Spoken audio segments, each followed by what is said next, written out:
Topic लेंगे उल्फा, यहाँ पर उल्फा के साथ try party agreement. Okay, try party agreement में इशू क्या है या बैकग्राउंड क्या है उल्फा का ब्रीफ कर लेते हैं हम लोग यहाँ पर। Like United Liberation Front of Assam ULFA establish in 1979, इसको स्थापित किया गया था 1979 में। उल्फा की डिमांड क्या थी? सोवरेनिटी की, संप्रभुता की, अलग होना चाहते हैं देश के, असम को अलग करिए देश की, सोवरेनिटी की मांग थी, संप्रभुता की मांग थी इनकी, संप्रभु बनना चाहते थे लोग, सोवरन बनना चाहते हैं लोग, असम में असम को सोवरन करना चाहते हैं, protect the Asamiya culture, Asamiya संस्कृति को बचाना चाहते हैं लोग, कोई बंगला कल्चर ना आ जाए उसके अंदर, इन्वेजन ना हो जाए किसी कल्चर का उसके अंदर, तो ये प्रोटेक्शन ऑफ असमिया कल्चर, तो असमिया कल्चर की बात करते हैं। इसके अलावा जो रिफ्यूजीज़ आ गए थे 71 के बारे में जो आए थे यहाँ पर रिफ्यूजीज़, उनको जो अधिकार दिए थे, आपको याद होगा शायद बात की थी हमने Assam accord 85 Assam accord section 6, जिसमें कहा था जो आ चुके हैं बांग्लादेशी उनको हम लोग सिटीजनशिप दे देंगे। 71 के पहले 10 साल वोटिंग अधिकार नहीं देंगे। फिर उन्होंने कहा था 71 के बाद जो आएंगे उनको स्वीकार नहीं करेंगे। तो उनका मानना है 71 के पहले जो भी लोग आए हैं उनको भी क्यों नागरिक बनाए हम लोग। आपको याद होगा असम अकॉर्ड सेक्शन 6, 71 के पहले जो नागरिक असम के लोग बांग्लादेश के आ चुके हैं उनको हम सिटीजन मान लेंगे अपना। उन्होंने कहा उनको भी क्यों माने, ये बंगला कल्चर क्यों मिक्स हो असम के अंदर। तो ये अगेंस्ट थे असम अकॉर्ड के प्रकार से, तो असम अकॉर्ड के खिलाफ थे ये लोग। तो हमेशा से मांग कर रहे थे असमिया कल्चर की, असमिया संस्कृति की, असमिया लोगों को बचाने की। फाइन, लेकिन उन्होंने रास्ता चुना वायलेंस का, हिंसा का, वायलेंस किया लगातार, सेपरेटिस्ट बॉम्बार्डिंग करी इन्होंने काफ़ी, और इनका काफ़ी टेरर नेटवर्क था मैं कहूँगा 80-90 के दशक में, खासकर स्पेशली 90 से लेकर ये 99 का जो एरा था इंडिया का, ये डिकेड था जो, ये बहुत ही क्रूल डिकेड रहा, बहुत वायलेंस किया इन लोगों ने काफ़ी, और बहुत पीक था, मतलब उस दिन का पीक टाइम था ये। उसके बाद गवर्नमेंट ऑफ इंडिया ने यहाँ पर कई एफर्ट लगाए, स्पेशली आसफा कानून इंप्लीमेंट किया वहाँ पर असम के अंदर। आसफा कानून, आसफा कानून AFSPA, आसफा एक्ट लागू किया हम लोगों ने। स्पेशल असम पुलिस को या असम जो हमारी असम राइफल्स है उसको अधिकार दे दिए वहाँ पर लॉ एंड ऑर्डर के, तो थोड़ा स्थितियाँ बदली। उसके बाद फिर इन्हीं ग्रुप में उल्फा में ही फ्रैक्शन चालू हो गया, उल्फा के अंदर ही विरोध चालू हो गया। सबसे बड़ा सपोर्ट मिला हमको भूटान और बांग्लादेश से। भूटान में जो वहाँ के किंग थे वांगचुक साहब, वो खुद अपने एक ऑपरेशन चाहते हैं, ऑपरेशन ऑल क्लियर उन्होंने चालू किया। और असम में जो भूटान में जो उल्फा के कैंप थे, भूटान समझ सकते हैं लगा हुआ इलाका है, भूटान का लगा हुआ इलाका है असम से, तो ऑपरेशन ऑल क्लियर चलाया गया। अटल जी इस समय PM थे इंडिया में, 2003 की बात है ये। तो ऑपरेशन ऑल क्लियर चलाया गया, भूटान किंग स्वयं आए थे उसमें लीड करने उस ऑपरेशन को। तो भूटान में जो भी कैंप चल रहे थे उल्फा के, उनको नष्ट किया गया। 2009 तक आते शेख हसीना आ गई बांग्लादेश के अंदर, और उसके बाद बांग्लादेश ने भी सपोर्ट किया इंडिया का, और ऑफकोर्स उल्फा के खिलाफ एक्शन लिया। इन पर इतनी पूरी कहानी याद करें, हम लोग कुछ की पॉइंट ढूंढ लेते हैं। यानी कि उल्फा के ख़त्म होने में कुछ की फैक्टर्स रहे। एक तो नेबर का support, Bhutan and Bangladesh, even Myanmar too, मैं सबके नाम लूँगा यहाँ पर। दूसरी बात इंडिया के AFSPA act, no doubt 3D approach, हमारा याद है 3D अप्रोच की बात की थी, तो अच्छा मौका मिल गया बताने का उसको। देखिए इंटरनल सिक्योरिटी कोई भी इशू हो ना, तो अपने पास एक अप्रोच है 3D अप्रोच, ये हमेशा काम आती है, यूनिवर्सल फॉर्मूला है। जैसे डिजास्टर मैनेजमेंट में देखा था हमने लास्ट टाइम क्लास में, ये इंटरनल सिक्योरिटी का सटीक बांध बैठता है, एक बार फिट बैठता है फॉर्मूला अपना ये 3D approach. First is defence, dialogue, development. Defence, dialogue, development. अब इसको देखिएगा, आप कोई भी इंटरनल सिक्योरिटी उठाइए इंडिया में, कोई भी इंटरनल सिक्योरिटी का, इसी फेज से गुजरेगा वो। अगर नहीं गुजरा होगा तो वहाँ पीस नहीं होगा, शांति नहीं होगी कभी। Defence, dialogue, development, that means पहली बात होती है किसी भी कोई भी आर्म वायलेंस हो जाए, कोई भी सेपरेटिस्ट ग्रुप आ जाए, कोई भी वायलेंस करे, आतंकवाद हो, कोई भी टेररिज्म आ जाए, कुछ भी हो इंडिया में, नक्सलिज्म, कोई any type of internal security threat, पहला काम होता है अपनी प्रॉपर्टी, अपने लोगों की सुरक्षा करना। सब कुछ बाद में होगा। इसके लिए कुछ भी करना पड़े, मार्शल लॉ लगाना पड़े, आसफा लगाना पड़े, मुझे वहाँ कर्फ्यू लगाना पड़े, वॉटेवर जो भी करना पड़े, अपने लोगों की सिक्योरिटी, नेशन की सिक्योरिटी के लिए ज़रूरी है, मैं वो करूँगा, वो है डिफेंस। बाकी सारी बातें बाद में, मुझे बंदूक चलानी पड़े, लोगों को मारना पड़े, बिना वार्निंग दिए मारना पड़े, सब चलेगा, क्योंकि पहले ज़रूरी डिफेंस करना, अपने देश की इंटीग्रिटी, सोवरेनिटी को मेंटेन करना। इसके लिए सब कुछ जायज़ है मेरे लिए। तो इंटरनल सिक्योरिटी का पहला कदम होता है उस इलाके को सुरक्षित करना। जब तक वो सुरक्षित नहीं होगा, तो वो सेफ नहीं होगा, तब तक ना एडमिनिस्ट्रेशन काम कर पाएगा, ना वहाँ पर कॉन्स्टिट्यूशन राइट बच पाएंगे लोगों के, ना लोगों के ह्यूमन राइट्स बच पाएंगे। वहाँ पर सबसे पहले ज़रूरी क्या है, उस इलाके को पीसफुल बनाना। तो इसके लिए ज़रूरी होता है जो डिस्टर्ब एरिया है, इसलिए आसफा भी कहता है डिस्टर्ब एरिया डिक्लेयर करो और वहाँ पर लगा दो आसफा। तो ये होता है पहला डी। कश्मीर में आतंकवाद देखिए आप, 1989 से चालू हुआ आतंकवाद। पहला हमने क्या किया, अपनी फोर्सेस को तैनात किया वहाँ पर, 25 साल हो गए, आसफा लगाया हमने वहाँ पर। मणिपुर में जाइए, जब असम का पार्ट था मणिपुर, जब वायलेंस स्टार्ट हुआ 1958 में, पहला काम क्या किया, आसफा लगाया, सेना को लगाया वहाँ पर। तो जब भी वायलेंस स्टार्ट हो कहीं भी हो, तो पहला काम होता है first D factor, first D is defence. Okay, second D, इसमें दो चीज़ें होती हैं। Dialogue and democratic process. Dialogue कीजिए उन लोगों को जो अलगाववादी हैं, जो विचारधारा अलग रखते हैं, उनको डेमोक्रेटिक प्रोसेस में शामिल करने का प्रयास कीजिए, यानी वार्ता करना और लोकतंत्र के भागीदार बनाना। कई बार वार्ता पर्याप्त होती है कि पीस उल्फा से डेमोक्रेटिक तरीके से बात हो गई, डायलॉग हो गया, बात खत्म हो गई उल्फा। या अब नक्सलियों से आप देखिए, नक्सलियों की समस्या क्या, नक्सली वाले में देखेंगे डिफेंस हो रहा है, पैरामिलिट्री तैनात है, डायलॉग हो रहा है कि नक्सलियों से हमारा किसी प्रकार का डायलॉग नहीं हो रहा है, इसलिए नक्सलिज्म खत्म नहीं हो पा रहा। उनको मिनिस्ट्री में लाने का प्रयास हम कर रहे हैं, लेकिन वो डेमोक्रेटिक तरीके से ठीक है, तो ये तो डायलॉग करो, जो सेपरेटिस्ट लीडर से डायलॉग करो, या फिर वहां की जनता को सेपरेटिस्ट से अलग करके डेमोक्रेसी में शामिल कराओ, जो हम नक्सल के खिलाफ चल रहे हैं। नक्सल में क्या कर रहे हैं, जो नक्सल नेता हैं PWG के, या जो बैठे हैं लेफ्टिस्ट आइडियोलॉजी, एक्सट्रीमिस्ट आइडियोलॉजी के, तो बात करते हैं कि उनसे हम लोग नहीं कर रहे। हम क्या कर रहे हैं, वहाँ की जनता को डेमोक्रेसी में शामिल कर रहे हैं, वहाँ की जनता में कहीं ना कहीं ट्रस्ट पैदा कर रहे हैं कि सरकार आपके लिए है, वहाँ की जनता में ट्रस्ट पैदा कर रहे हैं कि डेमोक्रेटिक तरीके से आपको ज़्यादा अच्छा न्याय या ज़्यादा अच्छा जस्टिस मिल पाएगा। तो डेमोक्रेसी को प्रमोट करना। कश्मीर में हम क्या कर रहे हैं, देखिएगा, ये काम किया हमने कश्मीर में, पीस स्थापित हुआ थोड़ा सा। जो 90s का वायलेंस था, जहाँ हज़ारों लोग डेली मारे जा रहे थे, उसके मुकाबले आज संख्या बहुत कम रह गई है, सरकार के आंकड़ा भी कहता है कम हो गई है। हमने क्या किया, वहाँ पर दोनों स्टेप पे काम किया, डायलॉग भी किया वहाँ के सेपरेटिस्ट लीडर से और डेमोक्रेसी को प्रमोट भी किया। डायलॉग कर रहे थे हुर्रियत से, डायलॉग कर रहे थे मीरवाइज उमर फारूक से, डायलॉग कर रहे थे गिलानी से, डायलॉग कर रहे थे राउंड टेबल कॉन्फ्रेंस। ये राउंड टेबल कॉन्फ्रेंस समझ सकते हैं, राउंड टेबल कॉन्फ्रेंस क्या होती है, जब भी होता है राउंड टेबल कॉन्फ्रेंस में उसका मतलब होता है we are equals, we are equals. तो गवर्नमेंट ऑफ इंडिया ने 2008 में राउंड टेबल कॉन्फ्रेंस की, सेपरेट से बैठ जाओ यार, अलगाववादी बैठ जाओ, CM बैठ जाओ, फारूक अब्दुल्ला बैठ जाओ, मुफ्ती मैम बैठ जाओ, सब बैठ जाओ, बैठ के बात करते हैं इक्वल बेसिस पर। गवर्नमेंट ऑफ इंडिया बैठ गई, दैट शोज कि हम डायलॉग करने को बराबर हैं, राउंड टेबल का मतलब बराबर डायलॉग। तो राउंड टेबल करके देखा हम लोगों ने, रिजल्ट आया नहीं आया वो अलग बात है, लेकिन प्रयास तो किया हम लोगों ने वहाँ पर। उसके बाद लोगों को डेमोक्रेसी जोड़ने का प्रयास किया, इलेक्शन कराया बैक टू बैक, वहाँ पर पंचायत इलेक्शन कराना, CM या विधानसभा का इलेक्शन कराना, लोकसभा का इलेक्शन कराना, वो कंडक्ट कराए। और इवन जैसे भी राज्य बनेगा नया, पहला काम क्या करना है, स्टेट के इलेक्शन कराना है। तो इलेक्शन होना बहुत ज़रूरी है किसी भी सेपरेटिस्ट या किसी भी इंटरनल सिक्योरिटी थ्रेट के सामने। तो ये होता है पहला डी इसमें यूज करता हूँ मैं। अगर वहाँ पर डेमोक्रेसी है लेकिन कुछ लोग अलगाववादी हो गए, कुछ लोग गुस्से में हैं, तो डायलॉग कर लो उनसे।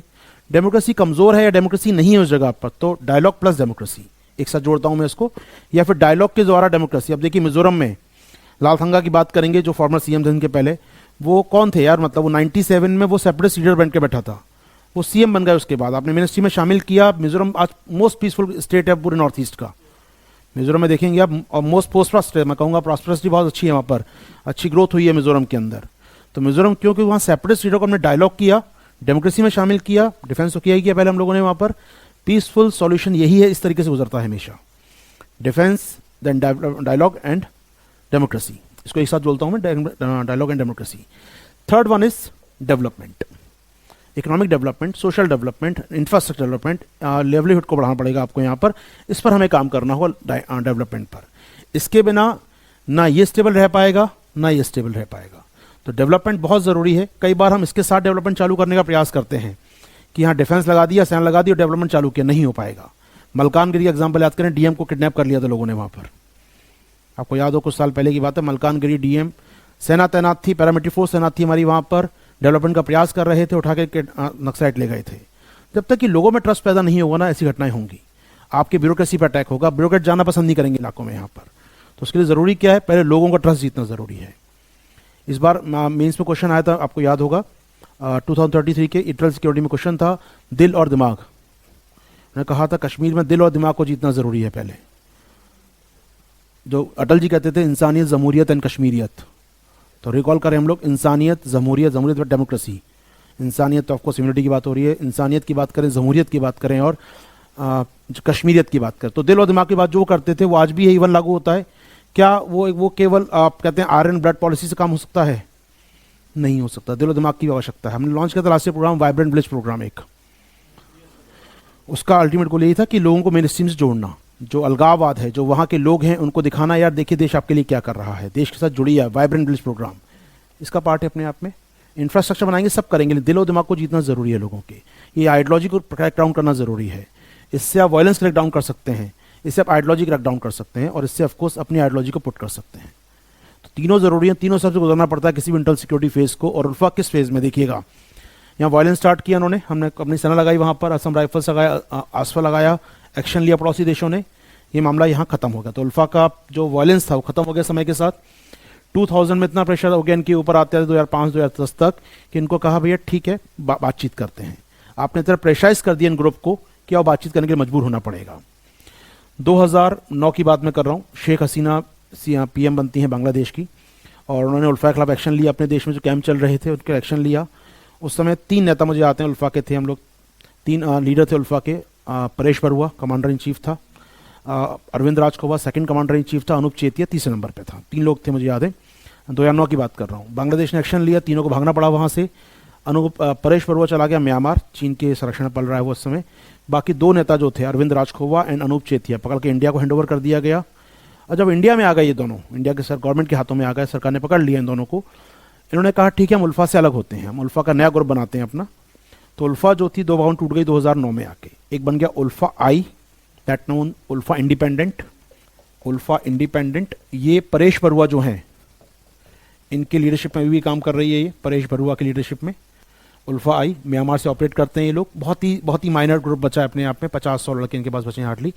कैडर के लोग बहुत कम इनके पास, तो ज़्यादा थ्रेट नहीं है हमारे लिए। जो मेन थ्रेट था वो अरविंद राजखोवा ने सरेंडर करवा दिया यहाँ पर।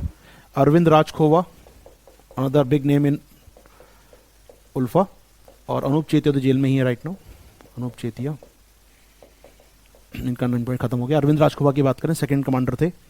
तो अरविंद राजखोवा ने भारत सरकार से बातचीत शुरू की 2011 में। उन्होंने कहा ठीक है हम सरेंडर करते हैं, और बड़े ड्रामेटिकल था इनका सरेंडर, मुझे याद आता है आज भी। हम लोग कवर कर रहे थे उस समय। ये था कि बांग्लादेश गवर्नमेंट ने हैंडओवर किया था पकड़ के हमको, हमने दिखाया, बांग्लादेश ने नहीं दिया, ये लोगों ने सरेंडर किया हमारे सामने। मतलब समझ सकते हैं, सरेंडर करने का मतलब होता है कि बातचीत शुरू हो सकती है। अगर आपको गिरफ्तार करते हैं तो बातचीत शुरू नहीं होती। फिर अगर मैं आत्मसमर्पण कर रहा हूं तो शर्त लगा दूंगा बातचीत करेंगे आपके साथ। तो हमने दिखाया कि बांग्लादेश सीमा पर अरविंद राजखोवा ने आत्मसमर्पण किया भारत सरकार को, जिससे डायलॉग हम आगे बढ़ा। हम चाहते बातचीत हो, वरना हम दिखाते गिरफ्तार हो गया, मामला खत्म हो गया, गिरफ्तार जेल में डाल देते। हमने वो नहीं किया, हमने कहा बातचीत करना जरूरी है इस व्यक्ति से, सेकंड कमांडेंट है, ये बातचीत करना जरूरी है। तो हमने इसका यूज़ किया, इनको ब्रेक डाउन किया दोनों को। फूट डालो राज करो हमेशा चलता है, आज भी चलता है। तो उल्फा को तोड़ दिया हम लोगों ने फाइनली। उल्फा ही कमज़ोर पड़ गया, परेशोर म्यांमार भाग गया इसके बाद, और ये इंडिया के पास थे, तब से बातचीत चल रही थी। इनके पास जो उल्फा कैडर के जो अलगाववादी थे, इनके पास आर्म्स थे, हथियार थे, उनको रख दिया उन्होंने एक कैंप्स के अंदर। नव निर्माण केंद्र कहा जाता है उनको। नव मतलब असमिया भाषा में नव निर्माण या नव निर्माण केंद्र। तो नव निर्माण केंद्र वो हैं जहां पर अभी भी उल्फा कैडर के अलगाववादी हैं, लेकिन उनका चूंकि सीजफायर हो गया गवर्नमेंट ऑफ इंडिया के साथ, तो अपने कैंप के अंदर रहते हैं वो लोग और गवर्नमेंट से नहीं लड़ते हैं। ये 10-12 साल से चल रहा था, और 12 साल से उल्फा के संग डायलॉग हमारा चल रहा था। क्लियर है यहाँ तक बातें? तो 2011 से ऑलमोस्ट 12 सालों की बातचीत चलते हुए अरविंद राजखोवा से बातचीत चल रही थी, जो उल्फा के सेकंड कमांडर इन चीफ थे। बाकी एक उल्फा सेपरेटिस्ट बन गया, तो उसकी बात छोड़ दीजिए, इनसे बात कर रहे थे हम लोग। सफल हो गई बातचीत, 12 साल बाद एक डील साइन हो गई। इस डील के की पॉइंट्स क्या हैं समझ सकते हैं। की पॉइंट्स, पहली बात तो जो कैडर जो है उल्फा का जो रह रहा है नव निर्माण केंद्रों में उनको रीसेटल किया जाए, उनको पैकेज दिया जाए। उनको आत्मसमर्पण किया है ना हमने, तो ये इनको आप पैकेज दीजिए, गिरफ्तार मत कीजिए, इनको जेल में नहीं रखेंगे हम लोग, इनको पैकेज देंगे, इकोनॉमिक पैकेज देंगे, नौकरियां देंगे, वॉटेवर, इनको मेन स्ट्रीम में शामिल करेंगे, जो कि ज़रूरी है, कर लेंगे, ठीक है।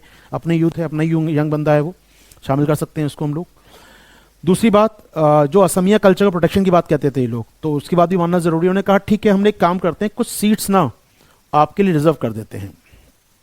उल्फा में जो पहली बात आई है, असम में 126 सीट है असेंबली की, उसमें से 97 सीट लोकल असमियों के लिए रिजर्व करेगी सरकार। 90 से बाकी कोई भी चुनाव लड़ सकता है, ओपन है, बांग्ला हो या कोई भी चुनाव लड़ सकता है, लेकिन 97 सीट जो होंगी वो असेंबली की इसकी रिजर्व फॉर इंडिजीनियस पीपल। तो ये असमिया कल्चर की बात करते थे, प्रोटेक्शन कर लिया उन्होंने एक प्रकार से, इनकी मान ली बात हमने, बट ठीक भी है, ये तो बात असम के बात हमेशा मानी जाती है, असमिया लोगों का असमिया कल्चर बचाने का परमिशन है। तो ये 97 सीट्स रिजर्व करेगी सरकार, ऑलमोस्ट मेजोरिटी कहीं ना कहीं असमिया लोगों के हाथों में होगी, ये अच्छी बात होगी यहाँ पर। तीसरी बात, यहाँ पर जो 1.5 लाख करोड़ का इन्वेस्टमेंट पैकेज दिया जाएगा, जिससे लोगों के भूमि अधिकार बढ़ सकें, लैंड कोई एक्वायर ना करें बाहर के लोग आकर ज़मीन ना छीन लें यहाँ पर असमिया लोगों की, उसको बचाने का अधिकार। तो कहीं ना कहीं एक प्रकार से economic rights and political rights दोनों दे दिया आपने यहाँ पर। तो 1.5 लाख करोड़ का पैकेज मिलेगा इनको यहाँ पर इसमें। इसके अलावा 16 और डेलीगेशन ऑफ द उल्फा, ये लगा जो होगा अरविंद राजखोवा के बारे में, इसने साइन किया, पैक्ट कोई पॉइंट नहीं है, सारी बात 2011 से बातचीत चल रही थी, उल्फा ने ज्वाइन नहीं किया, दैट्स इट। तो 2 की पॉइंट आपके सामने यहाँ पर है, एक इकोनॉमिक पैकेज है 1.5 लाख करोड़ का इन्वेस्टमेंट पैकेज, लैंड राइट्स बचेगा। दूसरा जो कैडर है उसको मिनिस्ट्री में शामिल किया जाएगा, जो उल्फा कैडर है, और तीसरा सीट्स को रिजर्व किया जाएगा। यानी मैं कहूँ तो उल्फा की जो मांग थी आज़ादी की, उल्फा की जो मांग थी अलग बनने की, वो सब खत्म हो गई। कुछ नहीं मिलने वाला, भूल जाओ, चुपचाप आके रहना है, रहो हमारे साथ यहाँ पर, वरना जेल में डाल देंगे पकड़ के। तो ये को ठीक है, बातचीत करने के लिए मान ली कुछ बातें, मानना ज़रूरी भी उनकी बातें, क्योंकि उल्फा का भी थोड़ा बहुत नेटवर्क ज़रूर है वहाँ पर ग्राउंड पर। ठीक है, अब उल्फा के क्रैकडाउन की बात मैं कर रहा था कि उल्फा कमज़ोर क्यों पड़ा। तो पहला समझ में आया, फॉर नेबर्स ने सपोर्ट किया इंडिया का। दूसरा, इनके फ्रैक्शन अपने आप में टूट गए थे, लोग परेश्वर हुआ, निर्विवाज को हुआ, इनके अंदर फूट डालो राज करेगा, जो हम कह सकते हैं शॉर्ट ऑफ एक जो हमने काम किया वो अच्छा काम किया। तीसरा, गवर्नमेंट ऑफ इंडिया ने अच्छे इनिशिएटिव दिखाए, खासकर जो 3D अप्रोच पे चले हम लोग, डिफेंस देन डायलॉग, और डेवलपमेंट तो चल ही रहा है असम के अंदर। तो नो डाउट असम में नॉर्थ ईस्ट में मिनिस्ट्री बना दी सेपरेट हम लोगों ने, नॉर्थ ईस्ट के लिए काउंसिल काम करती है हमारी अलग से। तो नॉर्थ ईस्ट में मल्टीपल हमने काम किए हैं असम के डेवलपमेंट के लिए, वो चल ही रहे हैं पैरेलल में। इसके अलावा बड़ा काम यह रहा कि उल्फा का डिटैचमेंट हो गया वहाँ की आम जनता से। अब ये क्यों, वो समझेंगे।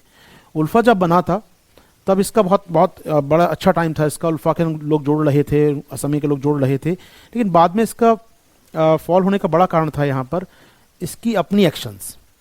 पहले ग्रुप था जो लोगों से जुड़ा था, लेकिन बाद में इसने क्या किया, अपने लोगों पर अटैक करना शुरू कर दिया, बम्बार्डिंग कर रहे हो यार। अब असमिया लोग भी मारे जा रहे हैं, नॉन असम मारे जा रहे हैं। अब यहाँ पर आके आपने मान लो यार, असम में टी गार्डन है, वहाँ काम कौन करते हैं, सस्ती लेबर कहाँ से आएगी टी गार्डन में, बिहार से, वेस्ट बंगाल से काम करने आती है। आप टी गार्डन मालिक को जाकर कह रहे हो कि निकालो उन सब लेबर को यहाँ से, असमिया लोगों को रखो। तो बात यह कि टी गार्डन का मालिक क्या फंड करेगा फिर आपके लिए, काम के लिए, कि बोले असम का होगा, लेकिन उसको फ़ायदा पहले कमाना है अपना, उसको सस्ती लेबर चाहिए अपने अपने टी गार्डन में काम करने के लिए, चाय बागानों में काम करने के लिए। और आप किडनैप कर रहे हैं वहाँ के असम के लोगों को, फिरौती वसूलना, छोटे चंदी चीज़ होती है, चंदी चोरी करना टाइप का, वो काम करने लगे थे ये लोग। किडनैप कर लिया किसी को, असम के लोगों को, बस चलती बस को पकड़ के 2-4 गुंडों लूट लिया उल्फा के नाम पर। तो ये जब आप करोगे तो आम जनता आपसे नाराज़ होगी। तो ये कहीं ना कहीं डिटैचमेंट का बड़ा कारण बना। इनके जो क्राइम पैटर्न थे उससे लोकल लोग काफ़ी नाराज़ हो रहे थे, और फिर ड्रग्स की सप्लाई कर रहे हैं लोकल लोगों को, लोग नाराज़ तो होंगे ना यार। ठीक है, आपको सपोर्ट करते हैं आपके एक अच्छे कॉज के लिए, आपके कॉज के लिए, लेकिन आप ड्रग्स सप्लाई करने का काम करने लगे हो, हथियार लेकर आ रहे हो उस तरफ, गुंडागर्दी कर रहे हो, हफ्ता वसूली कर रहे हो हमसे, आप टैक्स कई प्रकार लोकल टैक्स वसूल रहे थे जनता से, ही जनता नाराज़ थी इनसे। तो धीरे जनता का अटैचमेंट टूट रहा था, और सामने आ गया परिणाम, उल्फा को सेंटर करना पड़ा, फाइनली ये बात कंप्लीट हो पाई। हो पाएगा समझ में आया उल्फा टॉपिक हमको। इससे बड़ी बात है हमारा 3D का सफल होना। 3D अप्रोच जो है, इसको लिखिएगा मत कॉपी में ना, अपना कॉपीराइट है ये, मतलब कोई ऑफिशियल वर्ड नहीं है 3D। अपने बनाया से याद करने में और लिखने में आपको आसानी हो जाए इस फॉर्मेट को, IR के, इंटर सिक्योरिटी के। इसको लिख मत दीजिए 3D अप्रोच, किसी की नहीं है 3D अप्रोच है, ठीक है। तो 3D में अपन डायलॉग डिफेंस किया, आसफा लगाया, ऑपरेशन ऑल क्लियर, हमने अपने बांग्लादेश में चलाया ऑपरेशन को, सफल रहे, उल्फा खत्म हुआ। फिर डायलॉग स्टार्ट किया 2011 से 23, और उसके बीच में हम सेकंड के साथ थर्ड वाला काम करते रहे।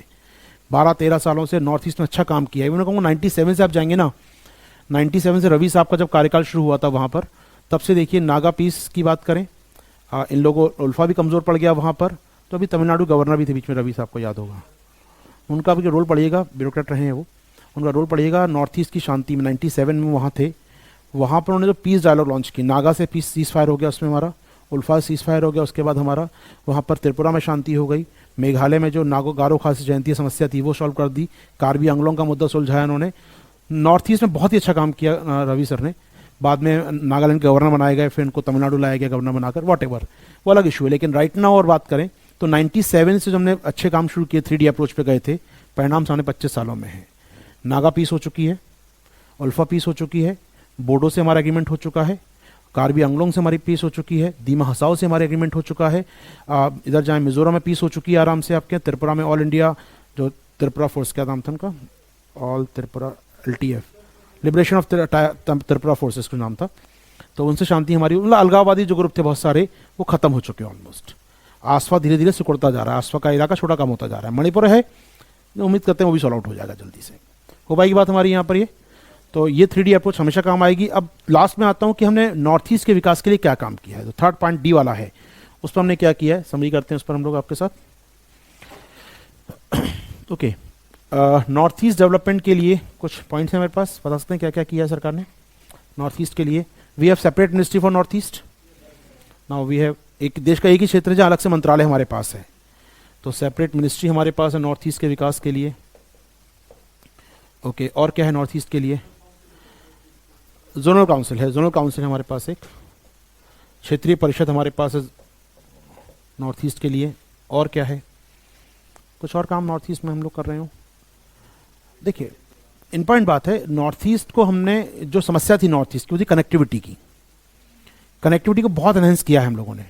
अब हर राज्य में ट्रेन पहुंच चुकी है, एवरी स्टेट कनेक्टेड ट्रेन, हर राज्य जुड़ चुका है, भले वो एक स्टेशन जुड़ा हो, एक लाइन जुड़ी हो, लेकिन जुड़ चुका है वो, ठीक है, पहली बात।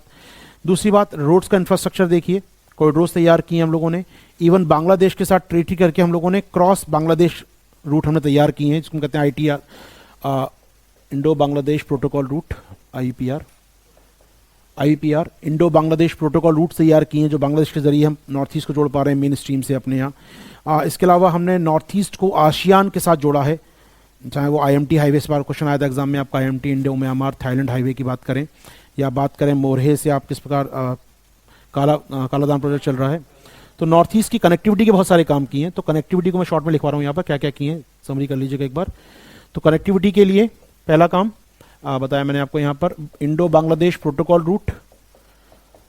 इंडो बांग्लादेश प्रोटोकॉल रूट पर क्वेश्चन आया नहीं है, मुझे लगता है PTM भाई पूछ सकता है, क्वेश्चन जरूर आना चाहिए इस पर। इसमें कर क्या रहे हैं हम लोग इंडो बांग्लादेश प्रोटोकॉल में, प्रोटोकॉल रूट में, ये मान लीजिए बांग्लादेश को मैं थोड़ा सा मैप बना दूँ आपके लिए। मान लीजिए तो ये जो गंगा नदी हमारी आ रही है यहाँ से, इसमें जाती है इस प्रकार, यहाँ पर हमारी हुगली नदी है, यहाँ से हम क्या कर रहे हैं, यहाँ से हम लोग जो नदियाँ हमारी हैं इनका प्रयोग कर रहे हैं, बांग्लादेश में जा रहे हैं, फिर बांग्लादेश से हम ब्रह्मपुत्रा को जोड़ रहे हैं यहाँ से हम करीमगंज यानी कि इधर बराक नदी में जा रहे हैं, और यहाँ से हम लोग त्रिपुरा को जोड़ रहे हैं। तो यानी कि लोअर असम, इसको बोलते हैं लोअर असम, इसको बोलते हैं हम लोग, ये ब्रह्मपुत्रा का है तो अपर ब्रह्मपुत्रा मैदान है, ब्रह्मपुत्रा प्लेन्स, और ये हो गया आपका त्रिपुरा। तो 3 लोकेशन जो है इंडिया की, जो नॉर्थ ईस्ट को कनेक्ट कर रही है बांग्लादेश से और अल्टीमेटली कलकत्ता पोर्ट से।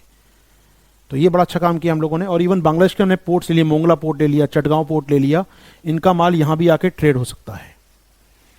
तो ये बांग्लादेश ने बहुत हेल्प की हमारी, खासकर शेख हसीना 2009 में सत्ता में आई है, 15 साल हो गए उनको, चुनाव फिर जीतने वाली हैं परसों, उम्मीद करें जीत ही जाएंगी, चुनाव कोई है नहीं अपोजिशन, तो 20 साल सत्ता में हो जाएंगे उनको। तो 20 साल में अच्छा काम हुआ है नॉर्थ ईस्ट में, बांग्लादेश से बहुत हेल्प मिली है हमको, और कहीं ना कहीं प्रोटोकॉल रूट ने मदद की है काफ़ी आपकी यहाँ पर।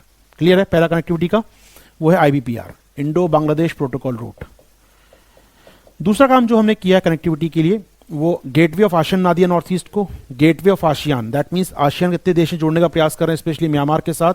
We have IMT highway, last PTM question आया था, IMT India Myanmar Thailand known as Moreh to Mandalay to Mae Sot, M3 Moreh से चालू होता है, मोरहे मणिपुर में आता है, मोरहे टू मांडले जो कि म्यांमार में आता है, एंड माइसॉट जो कि आता है आपका थाईलैंड में, माइसॉट MEESOT, माइसॉट। ये पूछा था एग्जाम में PT में, उसने लिखा था वहाँ पर कि ये मोरहे से माइचंग तक जाता है, वहाँ स्टेटमेंट दिया था मोरहे से माइचंग तक जाता है, तो माइचंग तक नहीं था, माइसॉट तक था, वो दोनों कंफ्यूज थे। चियांग माई तक जाता है, चियांग माई तक जाता है, तो गलत था वो, मोरहे से माइसॉट है, इसको याद करते हैं हम लोग। PM साहब ने कहा था M2M, अब PM साहब बोल दिया M2M, तो याद होना चाहिए M2M क्या होता है आपको, मोरहे टू मांडले टू माइसॉट, ठीक है, पूछ रहे UPSC ने माइसॉट का है ये, वॉट एवर। IMT हाईवे हो गया आपका, इंडिया म्यांमार थाईलैंड मणिपुर को जोड़ रहे हैं आप आसियान देशों से, फाइन। इसके अलावा और क्या किया हमने, कई प्रकार के कॉरिडोर्स की बात करें, गोल्डन क्वाड्रेंगल की बात करें, क्वेश्चन आया था इस बार सिलचर 2 लिखा था उसने, कहाँ से कहाँ लिखा था, शायद वो लिखा था उसने, कुछ और लिखा था, हाँ कुछ और लिखा था, आता कहाँ से कहता है वो, सिलचर से पोरबंदर तक। तो हम लोगों ने क्या किया, गोल्डन क्वाड्रेंगल स्थापित किया है, गोल्डन स्वर्णिम चतुर्भुज बोलते हैं इसको हम लोग, गोल्डन क्वाड्रेंगल हमारे पास है, उसका पार्ट है नॉर्थ ईस्ट जोड़ दिया हम लोगों ने यहाँ पर। इसके अलावा नॉर्थ ईस्ट में बहुत सारे इनलैंड वाटरवेज, आंतरिक जलमार्ग तैयार किए हैं हम लोगों ने, ब्रह्मपुत्रा पे हमने तैयार कर दिया, बराक नदी पे तैयार कर दिया, तो मल्टीपल इनलैंड वाटरवेज तैयार किए हैं, इनलैंड वाटरवेज आंतरिक जलमार्ग। उड़ान योजना के तहत नॉर्थ ईस्ट में कई एयरपोर्ट्स तैयार किए गए हैं, जो सस्ते एयरपोर्ट हैं जहाँ फ्लाइट ऑपरेशन आसान हो सकेगा, तो उड़ान एयरपोर्ट में हमने एयरपोर्ट्स तैयार किए हैं यहाँ पर।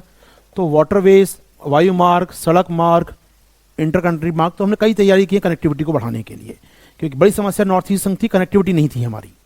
सॉर्ट आउट किया हमने डेवलपमेंट के लिए, पहला काम। इकोनॉमिक पैकेज जारी किए, वो तो है ही आपके सामने, पॉलिटिकल डिसीजन के लिए मिनिस्ट्री हो गई आपके पास यहाँ पर। इसके अलावा हमने कई इंस्टीट्यूशन तैयार किए हैं वहाँ पर, अगर आप प्रमोट करें पर्टिकुलरली नॉर्थ ईस्ट के ट्रेड को बढ़ावा देने के लिए, हमें लगता है कि ऑर्गेनिक फार्मिंग हो सकती है। Sikkim now organic farming country state बन गया पूरा, आपको याद होगा, सिक्किम देश का पहला state fully organic agriculture state, वो हमने डिक्लेयर किया। इवन ऑर्गेनिक फार्मिंग में एक पूरा सेपरेट मिशन लॉन्च किया हमने नॉर्थ ईस्ट के लिए, पूरा एक सेपरेट, वैसे नॉर्थ ईस्ट हमारा मिशन चल रहा है, national mission of organic farming चलता है हमारे यहाँ, एक national mission of organic farming ये चलता है पूरे देश के लिए, लेकिन नॉर्थ ईस्ट को प्रमोट करने के लिए, नॉर्थ ईस्ट में ऑर्गेनिक फार्मिंग को प्रमोट करने के लिए एक सेपरेट मिशन लॉन्च किया for organic farming north east के लिए हमने, बड़ा सा नाम है इसका, इंपॉर्टेंट नहीं शॉर्ट अप। तो ऑर्गेनिक फार्मिंग को प्रमोट करने के लिए पूरा सेपरेट मिशन हमने लॉन्च किया कि ऑर्गेनिक फार्मिंग को बढ़ावा देंगे, एक्सपोर्ट को बढ़ावा देंगे उसके। तो अल्टीमेटली हम लगातार काम कर रहे हैं नॉर्थ ईस्ट के विकास के लिए, लगातार हमने पीस साइन ट्रीटी साइन किए हैं यहाँ पर उल्फा के साथ, बोडो के साथ, कार्बी के साथ, दिमा हौसाओं के साथ, इवन अभी नागास के साथ हम लगातार साइन कर रहे हैं, पीस स्थापित यहाँ करने का प्रयास हो रहा है।